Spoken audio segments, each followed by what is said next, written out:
Hello दोस्तों, नमस्कार। Welcome to this video. उम्मीद करता हूं आप सब बहुत बढ़िया होंगे। तो साथियों, आप सभी के जीआईसी एलटी ग्रेड के एग्जाम्स चल रहे हैं।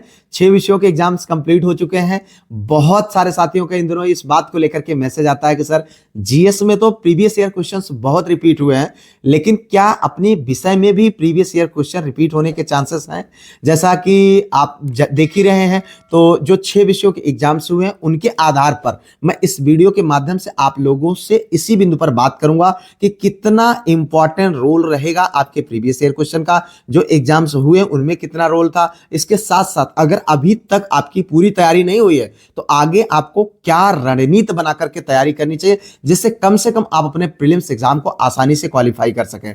तो साथियों, सबसे पहली चीज इस बात को आप समझ लीजिए, जी हां, जीएस वाले पोर्शन में तो बिल्कुल एकदम विधड़क जो है आपने देखा कि प्रीवियस ईयर क्वेश्चंस आए हैं, आपने उनको सॉल्व किया है और आपको अच्छी खासी मात्रा में क्वेश्चंस देखने को मिले। लगभग 90% क्वेश्चन प्रीवियस ईयर के हैं, नए क्वेश्चन बहुत ज्यादा निजात नहीं किए गए। लेकिन अगर हम बात करें आपके सब्जेक्ट का, तो यहां पर भी प्रीवियस ईयर का रोल बहुत बड़ा रहा है, लेकिन डायरेक्टली नहीं, इनडायरेक्टली। अब आप बात को समझिएगा, कुछ ही क्वेश्चंस ऐसे हैं जो आपको डायरेक्टली देखने को मिले हैं। जी हाँ, हर सब्जेक्ट की मैं बात कर रहा हूं।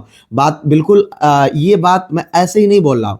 अलग अलग जो सब्जेक्ट्स हैं, उनके जिन छात्रों ने एग्जाम्स दिए हैं उनसे बात करने पर और उनके सारे पेपर को देखने के बाद मैं इस बात को कह रहा हूं कि आपके प्रीवियस ईयर क्वेश्चंस आए। बहुत सारे साथियों का सवाल रहता है कि सर पेपर तो जीएससी एलटी ग्रेड का एक ही बार हुआ है, तो उसमें से कैसे क्वेश्चंस आ जाएगा एक ही पेपर में से? नहीं भाई, मैं आपको बार बार क्या बताया हूं कि भाई अगर आपका एलटी ग्रेड का पेपर है तो उसी के समकक्ष आपका चाहे टीजीटी का हो, पीजीटी का हो, जीआईसी लेक्चरर का हो, एनबीएस का हो और आपके केबीएस का हो, या फिर आपके अदर स्टेट के जो एग्जाम्स हुए हैं उन एग्जाम्स के जो आपके सब्जेक्ट के सिलेबस का जिन टॉपिक्स जो आपके टॉपिक्स हैं उन टॉपिक से संबंधित जो क्वेश्चंस आए हुए हैं वो आपके एग्जाम के दृष्टिकोण से बहुत ज्यादा इंपॉर्टेंट है। ठीक है, अब मैं आपको बता रहा हूं, क्वेश्चंस को डायरेक्टली ना पूछ करके इनडायरेक्टली तरीके से उसी क्वेश्चन से मिलते जुलते क्वेश्चंस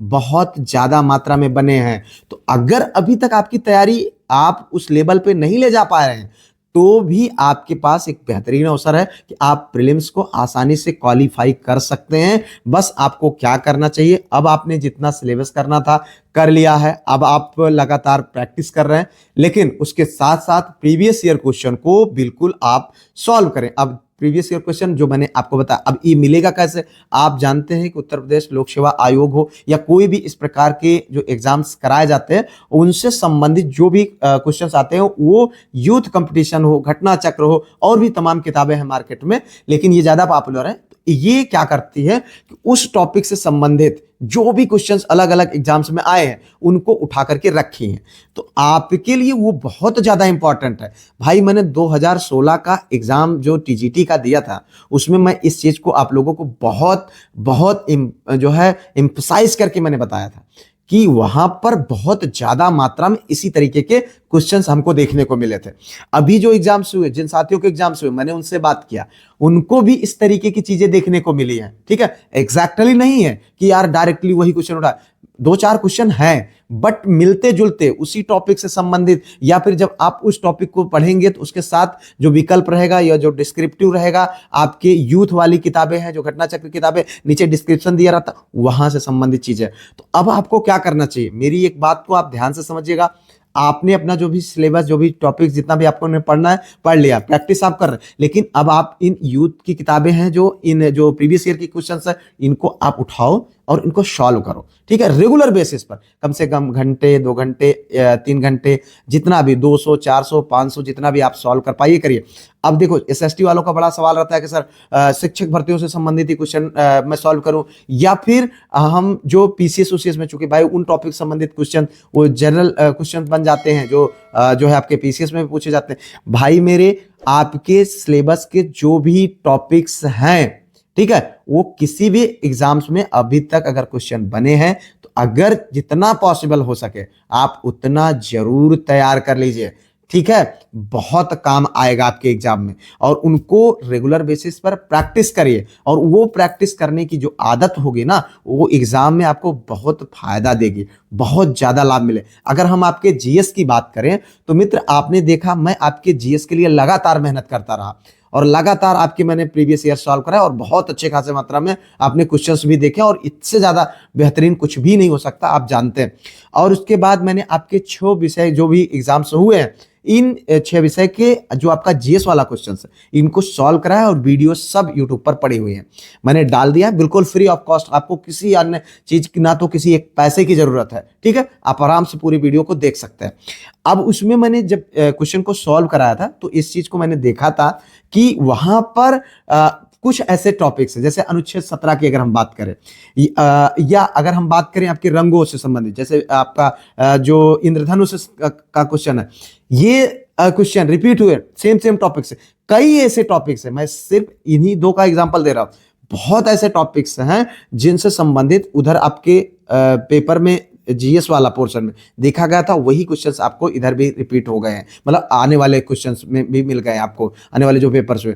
तो इस तरीके से आप एनालाइज कर सकते हैं कि इस स्पेसिफिक जो टॉपिक्स हैं, इनसे भी क्वेश्चंस बन रहे हैं, जो आपके लिए बहुत ज्यादा इंपॉर्टेंट है। आप देखिए, इस समय क्या है, आप स्मार्टली आपको पढ़ना है, और चीजों को एनालाइज करना है कि हाँ यार, कैसे बन सकता है काम। आपने जितना सिलेबस पढ़ना था खूब पढ़ा, रिवीजन करना है खूब करिए, ठीक है, प्रैक्टिस रेगुलर करिए, डेली करिए, घंटे करिए, 2 घंटे करिए, जितना आप अच्छा कर सकते हैं, और वे जरूर करिए। लेकिन प्रीवियस ईयर सॉल्व करिए, और इन क्वेश्चन से, इन पेपर से एनालिसिस करिए, देखिए कि कैसे क्वेश्चन बने हैं, किस लेवल। कॉन्सेप्ट बहुत ज्यादा बदला नहीं है, और इसलिए नहीं बदला है कि भैया देखो, ऐसा नहीं है कि एक का एग्जाम है आपका कि यही को पास करोगे नौकरी मिल जाएगी, नहीं।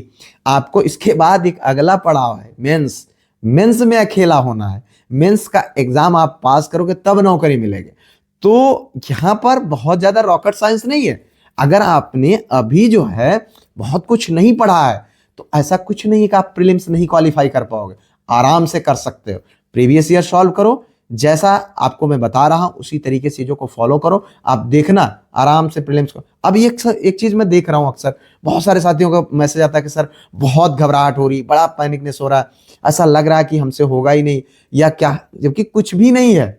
असली डर वर तो मेंस में लगना चाहिए, क्योंकि वहां से तो आपको इलिमिनेट होना है, फाइनल स्टेज है। यहां तो ऑब्जेक्टिव क्वेश्चन है, 15 गुना लोगों को बुलाया जाना है। भला डर किस बात का यार? आपने अगर आपको अपने ऊपर भरोसा है और आपने मेहनत किया है, तो फिर किस बात का डर, और आराम से कर सकते हो। मैं इस बात की गारंटी दे सकता हूं कि जो लोग अभी इलिमिनेट हुए हैं, जिनके क्वेश्चंस गलत हुए हैं, जो एग्जाम में बेहतर परफॉर्मेंस नहीं कर पाए, वो इसलिए नहीं कर पाए हैं कि वो पहले ही घबरा गए। आप समझ लीजिए, उनके डर की वजह से, उनके पैनिकनेस की वजह से, उनके घबराहट की वजह से चीजें गड़बड़ हुई हैं, नहीं तो कुछ भी गड़बड़ होने जैसा नहीं है। बस आप इतना समझ लीजिए कि अपने ऊपर भरोसा रखिए। मैं एक बात बार बार आप लोगों को कहता हूं कि मित्र, किसी और से आपका कंपटीशन नहीं है, आपके लिए पर्याप्त मात्रा में सीटें हैं। आपके 5 सीटें हैं तो भी आपको 15 गुना कैंडिडेट को बुलाया जाएगा, तो 75 लोग हो जाते हैं। और अभी तो पहले आपको 75 लोग में आना है ना, और 75 कम नहीं होता है, ये कंपटीशन की दुनिया है, ठीक है। अगर आप 75 लोगों में शामिल होना है, तो फिर कम जगह नहीं है, वो अलग विषय, भीड़ है। अब नेगेटिव होने के लिए कुछ सोच लीजिए, वो अलग विषय है, लेकिन सोच के देखो 75 लोगों में शामिल होना है, 5 सीटों के सफाई में 15 25 75 लोग, ठीक है। अब उस 75 लोगों में अगर आप नहीं आ सकते हो, तो फिर 5 लोगों में कैसे आओगे? और ये चीज पहले से सोच के तुम अगर डर जाओगे, तो एग्जाम कैसे दोगे, कैसे नौकरी मिलेगी? जब आप रास्ते पर निकल चुके हो उस मंजिल को पाने के लिए, जिसके लिए लाखों करोड़ों लोग अपनी जवानी को खपा रहे हैं, तो ऐसे थोड़ी मिल जाता है यार। आपको कुर्बानी तो देनी ही पड़ती है, आपको अपने आप को मजबूत तो करना ही पड़ता है। आप जा रहे हो युद्ध जीतने, अब पता चले आप एक जो है राइफल से डर जा रहे हो, या फिर आप छोटे मोटे पटाखे से डर जा रहे हो, नहीं, अभी नहीं। एग्जाम में जाना फुल कॉन्फिडेंस के साथ। आपका कॉन्फिडेंस अगर आपके साथ है, तो आपको कोई हराने वाला नहीं है प्रीलिम्स में। इस बात को आप लिख करके रख लीजिए, बाद में मुझे बताइएगा कि सर मैं फुल कॉन्फिडेंस में था, अच्छी तैयारी थी मेरी, लेकिन मैं पता नहीं कैसे मेरा सिलेक्शन नहीं हुआ। 100% होगा। यार 150 में 90 80 85 क्वेश्चन करके आओ, मेंस आपको लिखने को मिलेगा। कोई ऐसा जो है रॉकेट साइंस है ही नहीं, और कोई ऐसी शक्ति नहीं है कि जो आपको बाहर कर पाएगी। इतनी ज्यादा किसी भी विषय में मेरिट जाबा ही नहीं करेगी। बस आपको जो मैंने बताया, अभी तक कुछ नहीं किए हो तो प्रीवियस ईयर सॉल्व कर डालो, जितना मैंने बताया आपको इस तरीके से कर डालो, एग्जाम तो आराम से निकल जाएगा। भरोसा रखो खुद पर। मैंने बार बार आपको ये चीज बोला है कि कंपटीशन आपका सिर्फ आपसे है। स्वयं से घबरा जाओगे, कोई ताकत आपको नहीं बचा पाएगी। इस बात को आप समझ लेना, ठीक है। फिलहाल मिलते हैं किसी और वीडियो में किसी और टॉपिक पर। तब तक के लिए जय Hind, Vande Mataram, best of luck.